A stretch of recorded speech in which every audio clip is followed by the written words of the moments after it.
السلام علیکم۔ امید ہے کہ آپ سب خیریت سے ہوں گے۔ میری ماں اور بہنوں، آج میں آپ کو ایک ایسا وظیفہ بتانے جا رہی ہوں جس کے کرنے سے آپ مالا مال ہو جائیں گے۔ آپ کی تمام پریشانیاں، مصیبتیں، آفتیں سب کچھ ختم ہو جائے گا۔ آپ کی زندگی میں سکون پیدا ہو جائے گا اور آپ ہر طرح کی تکلیف سے، دکھ سے، بے روزگاری سے چھٹکارا پا لیں گے۔ وہ وظیفہ سورۃ کوثر کا ہے۔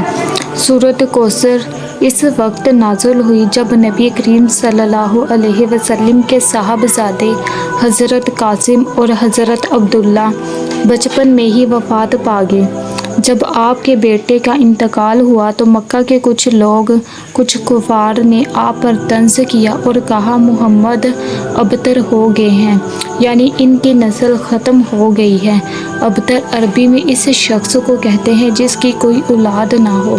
اللہ تعالیٰ نے اس موقع پر حضرت محمد خاتم النبیین صلی اللہ علیہ وسلم کو تسلی دیتے ہوئے سورۃ کوثر نازل کی۔ اللہ تعالیٰ نے فرمایا، اے نبی، ہم نے آپ کو کوثر عطا کی ہے۔ ہم نے آپ کو بے شمار نعمتیں، عزت اور ایک ایسی نسل عطا کی ہے جو قیامت تک باقی رہے گی۔ کوثر جنت میں ایک نہر ہے جس کا پانی دودھ سے زیادہ سفید، شہد سے زیادہ میٹھا اور خوشبودار ہے۔ وظیفہ سننے سے پہلے اگر آپ نے ابھی تک میرے چینل کو سبسکرائب نہیں کیا تو پلیز سبسکرائب کر دیجئے گا اور کمنٹ میں اپنی حاجت ضرور بتا دیجئے گا اور اچھے کمنٹ کر دیجئے گا۔